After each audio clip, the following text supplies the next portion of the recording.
తమసోమ జ్యోతిర్గమయ మరొక భాగం. తన బిడ్డ పరిపూర్ణ ఏమిటి ఆలోచిస్తోందో తెలిస్తే అతనికి పరిపూర్ణ అనుకుంది. ఎంత అదృష్టవంతురాలు సులక్షణ. ఇది ఆమె ఆలోచనలో మొదటి భావన. తేజ చేతిలో పట్టు. భయం లేదు, నేనున్నానుగా అని తలపక్కకి తిప్పి అతను నవ్విన నవ్వులో ధైర్యం. మొదటిసారిగా పెళ్ళయి అది మనిషికిచ్చే హక్కు, రక్షణ, వీటి గురించి ఆలోచిస్తోంది పరిపూర్ణ. తనలో ఏదో శూన్యత ఆవహిస్తున్నట్లు అనిపించింది. ఒళ్ళు జలతరించింది. తనను చూసి గౌరవంగా నవ్వి తప్పించుకు వెళ్ళే తేజ గురించి ఏ రకమైన మనిషి అనుకుంటుంది. ఇవన్నీ రాఘవరావు అప్పుడు గ్రహించలేదు. కాపురానికి వెళ్ళింది సులక్షణ. అత్తవారింట్లో ఆమెకి ఎందుకో తనెంత దిక్కులేందో అన్న భావన ఎక్కువైంది. తనకెంత తెలీదో తెలుసుకోవడం బదులు ప్రతి విషయాన్ని చూసి బెదిరిపోవడం ప్రారంభించింది.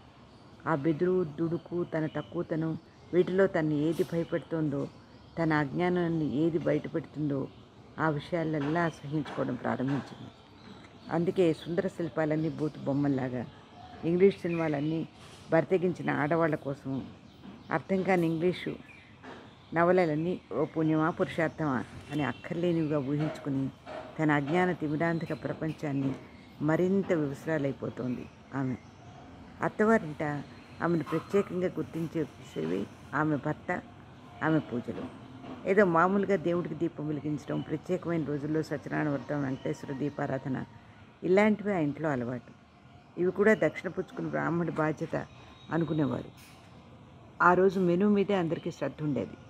అలాంటి ఇంట్లో పొద్దున్నే లేచి వాకిట్లో ముగ్గులేసి మడికట్టుకుని పూజ చేసుకునే సులక్షణను అందరూ గుర్తించడం, గౌరవించడం ప్రారంభించారు. ఇల్లు సర్దుకోవడం, వంట చేయడం, ఇలా మిగతా పనులన్నీ ఆడబడుచులు అత్తగారు చేయడం వల్ల సులక్షణలోని మిగతా లోపాలు ఎవరూ గ్రహించలేకపోయారు. ఆ పొడుగు జడ, పెద్ద బొట్టు, పొద్దున్నే తులసి పూజ చేస్తుంటుంది. ఆ పిల్లైనా ఎంత అదృష్టవంతురాలో అత్తగారు అని ఆ కాలనీలో ముసలమ్మల పొగడ్తలు సులక్షణకి మరింత గర్వాన్నిచ్చేవి. కానీ సూక్ష్మగ్రాహి తేజ ఆమె లోపల మనిషిని రూపు పట్టుకోవడానికి ప్రయత్నం చేస్తూనే ఉన్నాడు. ఎంత బాగున్నాయో మల్లెపూలు, 2 సేర్లు కొన్నాను, కట్టుకుని అందంగా తల్లినిండా పెట్టుకుని కళ్ళ నిండా కాటికి పెట్టుకుని అని తేజ అనగానే, ఏమిటి 2 సేర్ల పూల, ఇంకా నయం డబ్బుదండగా అన్నది విదిలిస్తూ. అదేమిటి సులక్షణ అన్నాడు అతను తెల్లబోతూ.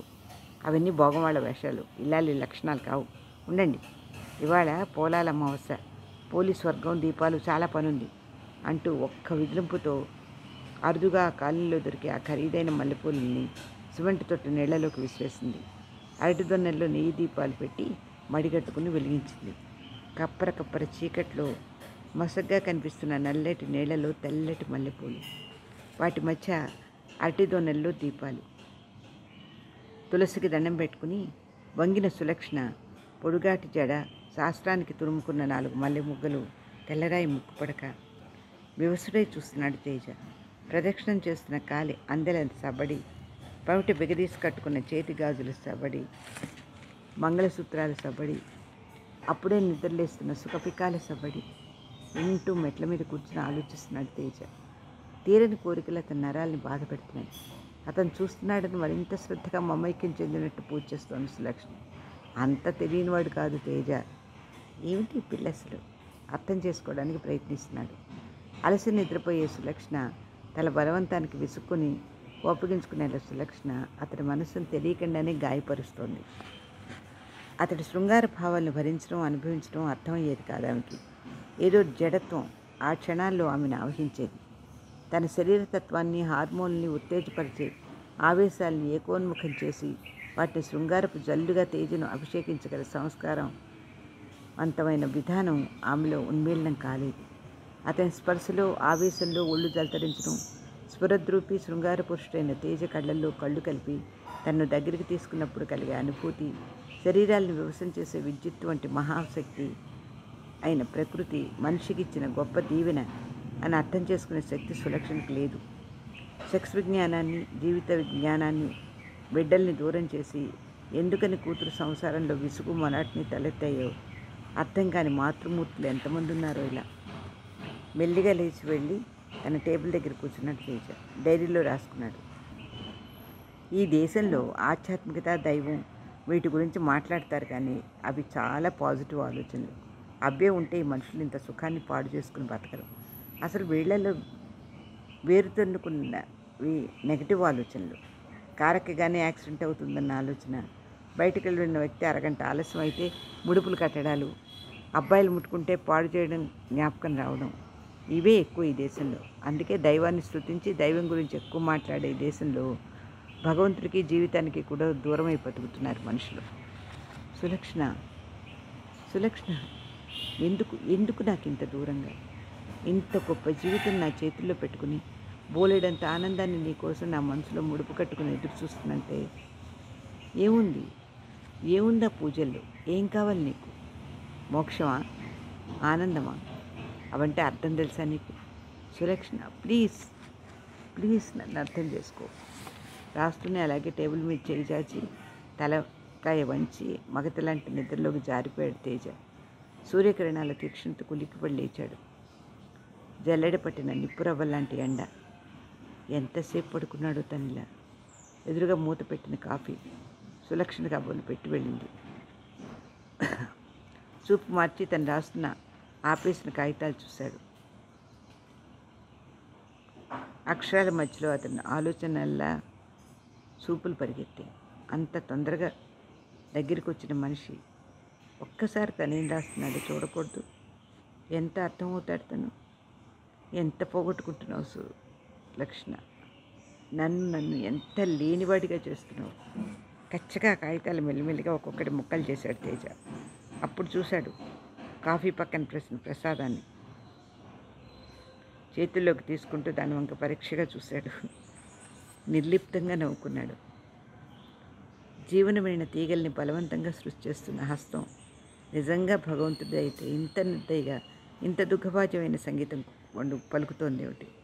సులక్షణలో అంత లయలేని సంగీతం ఏంటి అసలు? సర్వేశ్వర, ఇదంతా నీ లీలంటే నేను భరించలేను. నీ లీలలో అప్పుడప్పుడు తప్పుడు స్మృతులు ఉంటాయంటే కొంత అర్థం చేసుకోవచ్చు. కానీ సర్వేశ్వరుడైన నువ్వే తప్పు వాయిద్యాలు సంగీతకారుని అనుకుంటే నిన్ను ఈశ్వరుడని ఎలా అనాలి? ఇంతకన్నా నిరీశ్వరవాదం రైటు అనుకున్నాడు. ఈ రకమైన బాధతో తను ఎటు అడుగు వేస్తున్నాడో భయం ఉంది అతనికి. తన ఉద్రేకం, తన ఆవేశం ఎటువంటిదో అతనికి తెలుసు. అతని చుట్టూ బోలెడు మంది అమ్మాయిలు. మగవాడికి దగ్గరవడానికి చట్టబద్ధమైన సంబంధమే ఉండాలన్న పట్టింపు లేని చాలామంది అమ్మాయిలు. కానీ అదృష్టవశాత్తు దురదృష్టవశాత్తు వారు అతన్ని ఆకర్షించలేకపోతున్నారు. చదువు, అందం, ఉద్యోగం ఉన్న అమ్మాయి సంస్కారపు నటన చూస్తే కోపం తేజకి. మంచి మేనర్స్, ఎదుటి వాళ్ళ ఆహం తృప్తిపడేట్లు మాట్లాడాలని నటించే ఆడపిల్లల కన్నా సినిక్స్ నిజానికి ఎవరు ఉండరనిపిస్తుంది అతనికి. అవసరం లేకుండా వాళ్ళకి కన్నీరు కూడా రాదు. రిఫ్లెక్స్ యాక్షన్ కూడా అదుపులో ఉంచుకునే చాలామంది నటించే ఆడపిల్లల్లో అతనికి నిద్రపోతున్న శ్మశానాలు, ఊడలు దిగిపోయిన మొరటుగా కనపడే మర్రి వృక్షాలు దర్శనమిచ్చాయి. వాళ్లకు వీలైనంత దూరంగా ఉండాలని ప్రయత్నించేవాడు. చిలిపిగా అల్లరి పెట్టినా అతని మాటల్లో చురుకు వాళ్ళని అడుగు ముందుకు వేయనిచ్చేది కాదు. విసుగుతారు అతని జీవితాన్ని సంపూర్ణంగా ఆవహించి నిస్పృహ అనే ఊబిలో దిగిపోకముందే అతనికి పరిపూర్ణ పనిచేస్తున్న కాలేజీలో ఉద్యోగం దొరికింది. ఉమ్మడి కుటుంబాల రక్షణలో దాక్కున్న సులక్షణను విడిగా కాపురం పెట్టుకుని ఆమెను తన దారికి తీసుకోవాలన్న ఆశ కొంతవరకు అతన్ని ఉద్యోగానికి ప్రోత్సహించింది. వెంటనే ఇల్లు దొరకపోవడంతో పరిపూర్ణ ఉండే పెద్ద ఇంట్లో కాపురానికి వచ్చారు సులక్షణ, తేజ. పరిపూర్ణం చూడగానే అమ్మయ్య, ఏదో నా మనిషి అన్న రక్షణ కలిగింది సులక్షణకి. చాలా తెలివిగా, హుందాగా కాలేజీలోనూ ఇంట్లోనూ కూడా తన ప్రత్యేకత నిలబెట్టుకుంటూ కనబడే పరిపూర్ణని చాలా గౌరవంగా చూసేవాడు తేజ. తేజ వచ్చిన నెల రోజుల్లోనే తన మునికిని కాలేజీలో అందరూ గుర్తించే స్థితికి తీసుకొచ్చాడు. మనం పదవి వల్ల, హోదా వల్ల, డబ్బు వల్ల మన కాలేజ్ మేనేజ్మెంట్ అవసరం ఉందో ఒకరిని పిలిచి చీఫ్ గెస్ట్గా చేసి దండలు వేసి ఆయన మనం పొగిడి ఆయన మనకి కృతజ్ఞతలు చెప్పి ఇదంతా నాన్ సెన్స్ కృతకం. మనకు కావాల్సనుకున్న వ్యక్తిని గెట్టుగెదర్గా పిలుద్దాం, మనందరం పాల్గొందాం. మనం ఎక్కువ మాట్లాడకపోయినా చర్చ వల్ల మనం ఏమిటో మనకు అర్థమవుతాం. మన పాయింట్కి మరొక పక్కన వ్యక్తి ఏమిటి ఆలోచిస్తున్నాడో అర్థమవుతుంది. మన ప్రొఫెసర్లో, లెక్చర్లో గొప్ప మేధావంతులు ఉన్నారు. ఆ వచ్చే వ్యక్తి వాళ్ళ నుంచి కూడా కొంత నేర్చుకుంటారు. కాలేజ్ డే ఫంక్షన్కి చీఫ్ గెస్ట్ని పిలవడంలో అతని వాదన ఇది. అతను చెప్పే పద్ధతి ఒక్కసారిగా కాలేజీ సాంప్రదాయాన్ని మార్చేసిన విధానం మొట్టమొదటిసారి పరిపూర్ణ అతన్ని గుర్తించేట్టు చేసింది. ఆ సాయంత్రం అతను అడిగింది, తేజ, మన కాలేజీ వాళ్ళు పిలిపించేది రాజకీయ నాయకుడిని కదా, ఆయన ఏ చర్చలకైనా నిజాయితీగా జవాబు చెప్తాడని అనుకుంటున్నారా? నవ్వాడు తేజ. ఇంకా మంచిది. అతను ఎన్నింటికి జవాబు చెప్పలేడో తెలుసుకుంటాడు. దేశంలో మేధావర్గం అతను ఎన్ని కోణాల నుంచి పరిశీలిస్తుందో తెలుసుకుంటాడో ఆలోచిస్తాడు. సీరియస్గా జవాబు చెప్పాడు. నిజమే, కానీ మీరేం ఆలోచిస్తున్నారో అర్థమైంది పరిపూర్ణ. వాళ్ళు కొన్ని తయారు చేసుకున్న ఉపన్యాస పరిధికి అలవాటు పడతారు. ఇలాంటి చర్చలు బాధాకరంగా ఉంటాయి. ఒక్కొక్కప్పుడు డెడ్ అండ్ రోడ్లో ఆగిపోతారు. నదిలోకి నడిచి వెళ్ళి వెనక ముందు కూడా నీళ్లు ఉన్నట్టు దిగ్భ్రాములు పడిపోతాం కదా, అలా అయిపోతుంది. కానీ ఈ తపన కొత్త దారులు వెతకమంటుంది, మెదడుకు ఉద్దీపన కలిగిస్తుంది. ఇలా ఉండాలనో ఇలా మాట్లాడాలనో కండిషన్ ఆపరు కనుక అనుకోకుండా ఎదురయ్యే ఆలోచన జ్ఞానం చాలా మేలు చేస్తుంది వాళ్ళకి. కానీ మనం అంత ధైర్యంగా చర్చించడం కష్టం కదా, పరిపూర్ణ తీవ్రంగా అన్నాడు అతను. అడ్డదారిలో లక్షలు సంపాదించడం వల్ల వాళ్ళు గొప్పవారైపోరు. నెలకు 4-5 వేలు తీసుకునే లెక్చరర్ మేధావి వర్గానికి చెందిన వ్యక్తి ఏ రాజకీయానికో ఎదుటి మనిషి బలానికో లొంగి కండిషన్ అయిపోక్కర్లేదు. అతను గొప్ప స్టేట్స్మెన్ అయితే తలవంచి గౌరవిద్దాం. చీప్ పొలిటీషియన్ అయితే సున్నితంగానే ఆలోచించడం నేర్పించి పంపిద్దాం. అతని గొంతులో దృఢత్వం, అతని మాటల్లో ధ్వనికి ఆశ్చర్యపోయింది పరిపూర్ణ. అతనిలో అంతులేని ఆలోచన స్రవంతుంది. అతని మాటలు వింటూ ఆశ్చర్యంగా అలాగే కూర్చుండిపోయింది పరిపూర్ణ. భోజనం పెట్టమంటావా బావా? జోగుతున్న కళ్ళతో వచ్చి దీని లోపలికి సులక్షణ. పరిపూర్ణ, మీరు కూడా ఇక్కడే భోజనం చేయండి. నేను వంట చేసుకున్నాను తేజ. అయితే అది కూడా ఇక్కడికి తీసుకురండి, కలిసి భోజనం చేద్దాం. భోజనాలు చేస్తున్నంతసేపు అల్లరి చేస్తూనే ఉన్నాడు తేజ. అతనిలో ఉత్తేజం. ఫస్ట్ క్లాస్గా చేశారు ఈ కూర. మా సులక్షణకు నేర్పించండి. ఏమిటో మా సులక్షణ? అది నాకు చెల్లెలే. కావాలని వాదనకి దిగింది పరిపూర్ణ. నేను చేసినవి బాగాలేవా బావా? బొంగమూర్తో అడిగిన సులక్షణ. నువ్వు చేసినవి అలా ఉన్నాయని అంటానా నేను? ప్రేమగా ఆమెను చూస్తూ అన్నాడు. అంటే బాగున్నాయా? అమాయకంగా అంది సులక్షణ. ఏది మాట్లాడకుండా ఉంటే ఏ అర్థమన్నా తీసుకోవచ్చు తల్లి, నీ ఇష్టం. నవ్వేసింది పరిపూర్ణ అతను గడుస్తున్నాను. ఏదో మాట్లాడుకుంటూ భోజనాలు అయ్యాయి అనిపించారు. వంట వడ్డన కూడా ఒక ఆర్టే కదా పరిపూర్ణ అన్నాడు తేజ పక్కపడేసుకుంటూ. అంటే కుక్కరీ బుక్లోలాగా ఫోటోల్లా అందమైన అమ్మాయిలు మడతనలుగాని చీరలతో రంగురంగుల వంటకాలతో? అబ్బే, అంత లెవెలక్కర్లేదు. ఏదో తినేవాళ్ళు తినాలని చేస్తే చాలు. మనస్ఫూర్తిగా వడ్డిస్తే మనుషుల్లో చాలా చెడుని అదుపులో పెట్టచ్చుట. బామ్మ అన్నపూర్ణి సదాపూర్ణి శ్లోకం చదవండి ఎసరు పట్టనిచ్చేది కాదు తెలుసా? సులక్షణ అంది.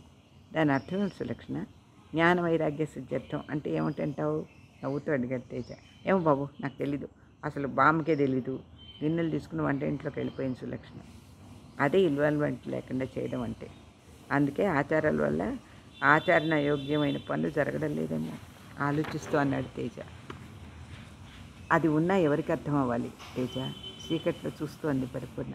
ఆమెకు తన భర్త గుర్తుకొచ్చి. నిజమే, చాలా మెకానికల్గా బతకడం, లౌకికంగా బతకడం చాలా గొప్పగా అనుకునే స్థితిలో ఉన్నది జనం. దేన్నైనా అనుభవించి ఆనందించి బ్రతకడం తెలియడం లేదు ఆలోచిస్తూ అన్నాడు తేజ. వెలితి. అది నిజం పరిపూర్ణ, వెలితే. నిట్టూరుస్తూ అన్నాడు అతను. వస్తాను, నాకు కరెక్షన్ వర్క్ ఉంది. మెల్లిగా నిశ్శబ్దంగా లేచి తన పోర్షన్కి వెళ్ళిపోయిందాము. పరిపూర్ణ తేజల మధ్య ఒక చక్కటి స్నేహభావం విస్తరించింది. అది ఆడ మొగ భావంలో చట్టాల్లో కుదించుకుపోలేదు. అప్పుడప్పుడు అతి సున్నితంగా ఆమెను కదిలించి ఆమె చేత ఆమె గడిపిన జీవితం, ఆమె సంసారం నిలబెట్టుకోవడానికి తపన, అవస్థలు ఇవన్నీ మాట్లాడించేవాడు తేజ. తనను అర్థం చేసుకుంటూ తన భావాలతో ఏకీభవిస్తూనే తన్ని మరోలా కూడా ఆలోచించమని ప్రోత్సహిస్తున్న అతడంటే గౌరవం రోజు రోజుకి పెరిగిపోతోంది ఆమెలో. జరిగిన దానికి మీరు విచారిస్తున్నారా పూర్ణ? పరీక్షగా చూస్తూ అడిగాడు ఆమెను ఒకరోజు. మొదట్లో అందరిలాగా నా జీవితం ఎందుకు లేదని విచారించేదాన్ని తేజ. నా తపన, నిజాయితీ ఎందుకు వ్యర్థమైపోయాయని బాధపడేదాన్ని. కానీ ఇప్పుడు ఆలోచించుకుంటే అంతా మన మంచిగా అనిపిస్తుంది. ఇంత హాయి, ఇంత స్వతంత్రం, ఏ టెన్షన్ లేని జీవితం చాలా హాయిగా ఉందనిపిస్తుంది. ఎవరైనా మళ్ళీ ఆ పాత జీవితం తిరిగి ఇస్తానన్నా వద్దు అనే స్థితికి వచ్చేసాను. ప్రతి వాక్యం ఆలోచిస్తూ విరుస్తూ చెప్పే ఆ మాటల్లో నిజాయితీ అతనికి చాలా నచ్చేది. సులక్షణకి సాధారణంగా వాళ్ళిద్దరూ ఏం మాట్లాడుకుంటున్నారో అర్థమయ్యేది కాదు. టీవీలో లీనమైపోయేది. ఎంత గొప్ప విషయాలు మాట్లాడుతున్నా వారపత్రిక చదువుతూనో నిద్రపోతూనో కనబడే సులక్షణను చూసి చాలా ఆశ్చర్యపోయేవాడు తేజ. ఏమిటి జ్వరం వచ్చిందట, తగ్గలేదా? కాలేజీకి లీవ్ పెట్టారని విన్నాను పలకరింపుగా అడిగింది పరిపూర్ణ. తగ్గినా తగ్గకపోయినా నష్టం ఏమిటి పరిపూర్ణ? అంటే ఒక స్థితికి మరొక స్థితికి తేడా లేనప్పుడు ఏ పరిస్థితిలో ఉన్నా ఒకటే. ఎందుకు ఇలా ఆలోచిస్తున్నారు తేజ? ఆశ్చర్యంగా అడిగింది పరిపూర్ణ. దిండుకు చేరబడి ఆమె వంకే పరిశీలనగా చూస్తున్నాడు తేజ. అతని పరిశీలన ఆమెను భయపెట్టలేదు, అది వివేకవంతుడి చూపు. ఎందుకు అంటే ఏం చెప్పాలి? జీవితం చాలా విచిత్రమైంది పరిపూర్ణ. ఇదమిద్దం అని తేల్చుకోకుండానే జీవితంలోకి తోయబడతాం. ఆ తర్వాత బతకక తప్పదు కాబట్టి బతుకుతాం. అబ్బో, వేదాంతం వచ్చేస్తోంది. సులక్షణేది? గుడికెళ్ళింది పరిపూర్ణ. అందులో ఆ చెస్ ఉంది, ఇలా తీసుకుని ఆడుకుందాం. పరిపూర్ణ ఎత్తులు వేస్తోంది. అతని బలమైన వేళ్ళు అతనిలో మేధావంతుడు ఆలోచనకు రూపుకట్టి పావులు గడుపుతున్నాయి. మీరు ఏదో ఆలోచిస్తున్నారు తేజ, సరిగ్గా ఆడడం లేదు చెప్తూ అంది పూర్ణ. ఏం లేదు, నాకు చెస్ రూల్స్ చాలా ఆశ్చర్యంగా కనిపిస్తాయి. జీవితానికి దానికి దగ్గర సంబంధం ఉంది అనిపిస్తుంది. అసలు ఈ పావుల నాటకేమిటి? గుర్రం ఎందుకని ముందు గదికెళ్ళి మూల గదికి వెళ్ళాలి? ఏనుగు ఎందుకు ఎదురుగుండా వెళ్ళాలి? సగటుకు మూలచూపు గతి ఏమిటి? ఈ ప్రశ్నలు వేయకూడదు, జవాబు అదంతే అని ఒప్పుకోవడమే. ఒక్కోసారి మన ఇష్టం వచ్చిన పావుకి మనకు కావాల్సిన నడక నేర్పించగలిగితే అప్పుడు అది ఎలా ఉంటుంది అని ఆలోచిస్తున్నాను. అతని గొంతులో ఆలోచన పదును వినిపించి ఉలిక్కి పడింది పరిపూర్ణ. ఏదో అనబోయే లోపల ఎవరు గెలిచారు గుడి నుంచి లోపలికి వస్తూ అడిగింది సులక్షణ. చిత్తుగా ఓడిపోయాను సులక్షణ. ఏంటి కొబ్బరా నిలబడే? ఇంకా నయం, అసలే జ్వరం, పైగా రేపు ఇడ్లీకి పచ్చడి చేయాలి. అతనికి అందకుండా లోపలికి వెళ్ళిపోయింది సులక్షణ. ఏదో నిశ్శబ్దం. కిటికీకుండే నీలం కర్టెన్లోంచి ఎండ దూసుకొచ్చి చెస్ బోర్డు మీద పడుతుంది. వాకిట్లో పరిపూర్ణ నాటిన రోజా చెట్టు చిన్న ముగ్గేసింది. మాకేం భయం లేదు, హాయిగా నవ్వుకుంటాం అన్నట్లుగా విరగపూసి పూస్తున్నాయి బంతిపూలు. అట్టి చెట్టు గెలతో చల్లని తల్లిలా ఉంది. అటే చూస్తున్నాడు తేజ. సులక్షణ జవాబుతో అతని ముఖం మీద కమ్మిన విషాద ఛాయ మెల్లిగా తప్పుకుంది. గమనించాలి కానీ మన జీవితంలో చాలా ప్రశాంతత ఉంది కదా పరిపూర్ణ. అటు చూడండి ఎంత హాయిగా ఉందో చుట్టూ వాతావరణం. చేతులు రెండు వెనక్కి పెట్టి వాలినట్టు కూర్చుని మాట్లాడుతున్నాడు అతను. అతని నుదురు చాలా విశాలమైంది, కళ్ళల్లో మెరుపు. అతను చూపు నిలిపి మాట్లాడతాడు అతని వారితో. అతను చెప్పదలుచుకుంది చెప్పేదాకా అవతలి వ్యక్తి వెనక తప్పని పరిస్థితుల్లో పెట్టగలడు. ఇతడు చాలా హాయిగా చిన్న చిన్న ఆనందాలతో తృప్తి పడుతున్నాడు కాబట్టి సరిపోయింది. కానీ శాసించదలుచుకున్నాడంటే మాత్రం ఎవరైనా కట్టుబడాల్సిందే. అలా ఆలోచిస్తూ అన్నది పరిపూర్ణ. మీరు అసలు ఇక్కడ ఉన్నట్లు లేరు, ఏమైంది మీకు అడిగాడు అతను. ఏం లేదు, టెంపరేచర్ తగ్గిందా? మీరు నిజంగానే ఆ ప్రశ్న అడగదలుచుకున్నారా? నవ్వుతూ అన్నాడు అతను. పట్టుబడిపోయినట్లు చూసి వెంటనే సర్దుకుని అవును అంది పరిపూర్ణ. సరే నేనెందుకు కాదనాలి కానీ తగ్గింది జ్వరం. మా సులక్షణమ్మ మిరియాల కషాయం చాలా బాగా పనిచేసింది. అవునా సులక్షణ? కాఫీలు తీసుకొచ్చిన సులక్షణ ఓరగా చూస్తూ నవ్వుతూ అన్నాడు అతను. ఆ చూపు, అందులో మమత, తమకం ఒళ్ళు జలధరించిపోయింది పరిపూర్ణకి. చటుక్కున సులక్షణను చూసింది. సులక్షణ అసలు ఆ చూపుని దాని అర్థాన్ని గమనించినట్టుగానే లేదు. వద్దనుకున్న ఏదో లీలగా అర్థమైపోతోంది పూర్ణకి. తన పోర్షన్లోకి వెళ్ళి తర్వాత చాలాసేపు ఆలోచించుకుంది. ఎందుకో ఆమెకి తన జీవితంలో వెళ్తీ ఒంటరితనం కొట్టొచ్చినట్టు కనబడడం ప్రారంభించింది. ఈ మధ్య ఇదంతా ఏదో శూన్యం అనిపిస్తోంది. ఒకప్పుడు ఏ సెల్ఫ్ పిటీ తన వ్యాధిలా ఆవరించి జీవితాన్ని డిప్రెషన్కి గురి చేస్తుందని భయపడిందో ఆ భావన చీకట్లా తెలియకుండానే ఆమెను ఆవహించడం ప్రారంభించింది. ఈ మధ్య ఇలా అయిపోతున్నానేమిటి అనుకున్నప్పుడల్లా మరింత శ్రద్ధగా అలంకరించుకోవడం, తన గురించి ఎదుటి వాళ్ళు ఏమనుకుంటున్నారో అని గమనించడం ఎక్కువయ్యాయి. ఇవన్నీ ఎవరు గమనించినప్పుడు మామూలు రోజులు గడిచిపోతాయి. కానీ ఆమెను పరీక్షిస్తున్న కళ్ళు తేజవి. అతను మరొక రకంగా ఆలోచించకుండా ఏమైంది ఈమెకి అనుకుని ఆలోచించేవాడేమో. కానీ అతడు తేజని కలుసుకుని కావాలని ఒప్పింది తెచ్చాడు. అతను ఎవరంటే, మీ సమస్యలు ప్రశ్నలు reachgg@gmail.com ఈమెయిల్ ఐడికి మెయిల్ చేయండి. ఈ వీడియో కనుక మీకు నచ్చినట్లయితే లైక్ చేయండి, షేర్ చేయండి, సబ్స్క్రైబ్ చేయండి. జలంధర్ గారి బుక్స్ కోసం కాంటాక్ట్ చేయవలసిన అడ్రస్